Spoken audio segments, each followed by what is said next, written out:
So this is the soundtrack to Emma. It's released by Mondo. It stars Anya Taylor-Joy, and it's based on the classic Jane Austen novel. For those that aren't aware of the story of Emma, it's about a matchmaker, the titular Emma, who basically meets her match while trying to set up everybody around her in the least likely of places. It's, for those that don't know, if you've seen Clueless, Clueless is actually based on Emma. It's a sort of a contemporary update for it. And funny story is when I kind of describe Emma to people that haven't seen it, I basically say it's like A24 remade Clueless into a period film, because Emma feels very sort of contemporary. It feels very smart. It feels very clever. It's one of those films that it makes you smile, it makes you laugh, and it stars Anya Taylor-Joy, who she started out doing a lot of genre stuff. Like, she was probably most famous for doing The Witch. She also was in Split. She was very much sort of like starting out as a scream queen. I'm a big genre fan too, and we always like to see people in genre kind of branch out. And she did a great job in it. She's really funny in it. She's really clever in it. And it shows a whole new range for her, because there are moments like where her performance is just amazingly nuanced with how she does humor in the film. And, you know, that's a thanks also to director Autumn Day Wilde, a female photographer who was super influenced by, you know, sort of classic photography and classic imagery and paintings and stuff. This film, the cinematography in this movie is just simply sublime. It's beautiful. Every single frame of this, I mean, you can tell like Autumn was like a photographer, because every frame of this looks like a painting. It was a great film. I loved it. It's definitely going to be I mean, if I had to scratch out my top 5 of the year, Emma would probably be a strong contender for number 1, just because it's so rewatchable. And it just is one of those films that it's just so good. And I can sit through it over and over and over again and find little things like nuances in people's performances, or how somebody reads a line, or how somebody reacts. And it's those sort of little bits and pieces that I just can't get enough of. When you put that much sort of like thought into a performance or into anything on screen, that you can like kind of pull it together. And also it's so funny. Like, that's the other thing I can't stress enough, is how funny Emma is. Emma is such a funny movie, and I remember laughing out loud a bunch of times in the film, and I just couldn't contain myself. It's just so hilarious how, I guess, dry the humor is, but how, I guess, smart and how like almost biting it is, because it does sort of, they kind of put up the fact that, you know, I mean, I have to be clear, they did kind of like revise the source slightly. There's a couple things in the original book that were changed to make it a little more sort of like empowering for the character of Emma. But I mean, even in the book, she's still kind of fiercely independent, and definitely more than most of the men in her time can handle. So this is the soundtrack released by Mondo. It is done by Isabel Waller-Bridge and David Schweitzer. And they were basically, Emma was a small film. Wasn't made for a whole lot. I know Anya Taylor-Joy kind of, you know, spearheaded it, getting it made, because, you know, she liked the source and she liked the director. And she fought a lot to, you know, get something like this made. It's a female-directed film, you know, written by Jane Austen. It's super smart. It doesn't make any concessions for what you would expect a film like this to make. So it's definitely a great film. And, you know, that said, there were a lot of Autumn Day Wilde. This was like her first feature length. And these, Isabel and David, this was their first like big soundtrack. They had done a lot of TV stuff and a lot of shorts, but this was their first big soundtrack. Now, to be honest, this is 2 records, 4 sides. I added this to my Spotify as soon as I left the theater, as soon as it was out. I've been a big fan of this soundtrack. It captures the quirkiness and the sort of like period, but the timelessness of Emma. So you listen to this and you have that same picture in your mind, but it's got sort of like more of a contemporary feel to the period music, which is hard to do, because, I mean, I could compare Emma to something like Marie Antoinette, but the thing that Emma did that Marie Antoinette didn't is Emma has a very contemporary feel and style to it, but it doesn't rely on pop music or more sort of like current music to kind of give it that feel. It does it simply with the vibe, with performances, with, you know, line readings, with, you know, how they deliver certain things. That's how they do it.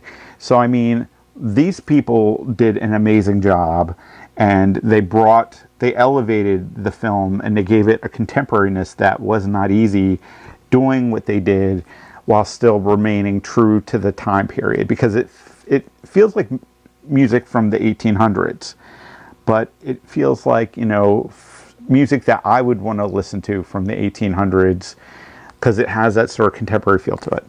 So this is a gorgeous package. I love the portrait here of Emma, of Anya Taylor-Joy as Emma here on the front. It's got that sort of, you know, old-timey feel to it. It looks gorgeous. I think the packaging is great, and it's almost got like a watercolor, and it's one of those things where in the film it sort of relates back to the film, because one of the things, Emma is sort of like a Renaissance sort of woman. Like, she's a painter, she's a singer, she does anything she can do, and, you know, she gets into a little bit of trouble when she meets a woman who's better than certain things at her, and it's hilarious how that turns out. You know, this is very much in sort of the style inspired by the film, and it's very sort of gorgeous. So now let's crack this baby open. Wu-Tang box cutter. Protect your neck. So we're going to open this here. Once again. Oh! I don't want to like damage this at all, so I love cracking these open. It's like the best feeling in the world. You know, it's got the obi on it as well. Mondo loves the obis, it's one of those things that, like, I was more familiar with obis from Japanese Laserdisc than I was from music. So when, like, I bought Japanese CDs and I saw the obi was on Japanese CDs, I was like, oh, they put the thing on them that they put on Laserdiscs. So here's another shot of the cover without the shrink wrap on it. Sing a little bit. So we're going to open this up. Wow, there seems like a bunch of stuff in here. Oh, wow, that's, once again, that's a great shot. I love the gatefold here. Wow, there's a lot of stuff in here. Once again, Mondo kind of goes the extra mile. So let's see what we got here first.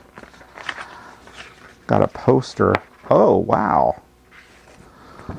Got a poster. That's a nice poster. I would hang that up. It's got the artwork from the book. I mean, from the vinyl. That's a really good poster. Got Mr. Knightley on the front. He was actually played by a musician. And oh, that's an interesting color of vinyl. That is a very interesting color. Putting these things in, not easy. So we put that back in. So that's Mr. Knightley. Got the little bees on there because, you know, it's a great picture on the back too. Or disc 1. Once again, there's, oh, what the heck is this? Mondo has outdone themselves. So we get a book with the vinyl. We get a book. Now the book is this is kind of great. It's got the background with that. We've got music in here for the different, I guess, for the different pieces she plays in the film. And high gloss sort of like, you know, visuals from the movie. This is like glossy. Like, this looks like a photo. This looks beautiful. This is just like, wow. We get into more photos from the film. It's just, look at that. And they're nice and glossy like photos.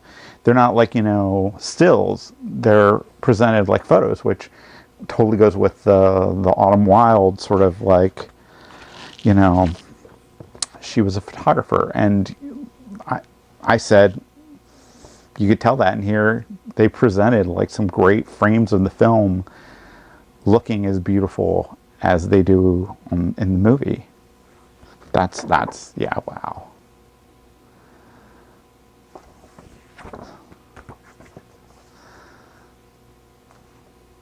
This is just wow. This is amazing. I love this. I almost want to like cut these up and put these up in my house.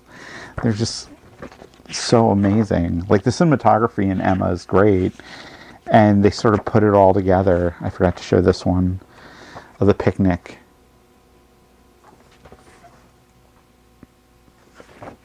That's a great shot. So yeah, you get the book along with the actual record. So let's see what the other final album looks like. Of course, you get that shot of Emma from the movie where she's eating the strawberry. That's like the poster shot they used. Once again, oh, it's a little hard. I guess this one's supposed to be Emma and the other one's supposed to be Mr. Knightley. And it's a son, Mr. Knightley's son, all that stuff. Oh. And Emma walking. So, you know, it's a beautiful package. Got the front with like this. Yeah, I had to change camera angles because I wasn't happy with how I kind of do these live when I record them so that way I can interact. And I wasn't happy with how they were looking when I was looking over here, because over here is my monitor so I can see how these look. So I can make sure to hold them up to the camera so you can see them. Otherwise, you wouldn't be able to see some of this stuff. So, you know, got that. This book is just gorgeous.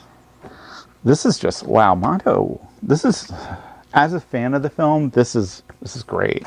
This is something I'm like really, I find awesome to own. You know, I try not to, whenever I review something from Mondo, I try not to do too much research.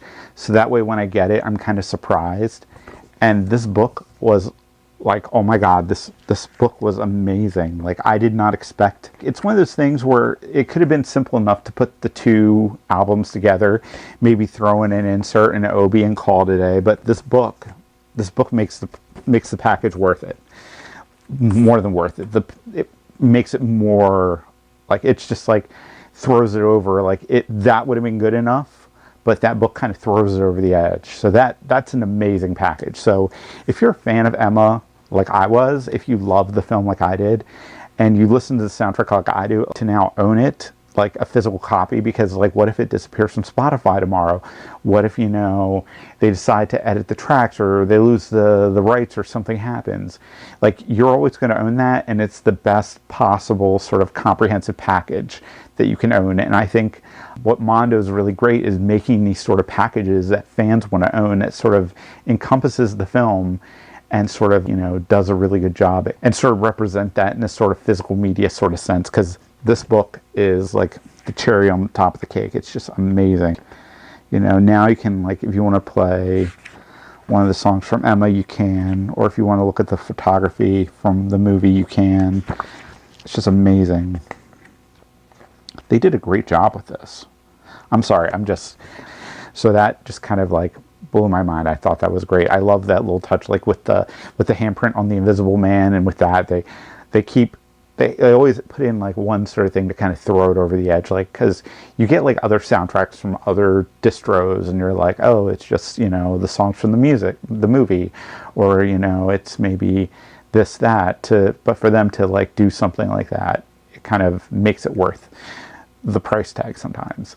And definitely check this out. Buy it if you're a fan of Emma. I can't say enough. That was just an amazing package. So thank you for watching, and stay safe out there. Bye.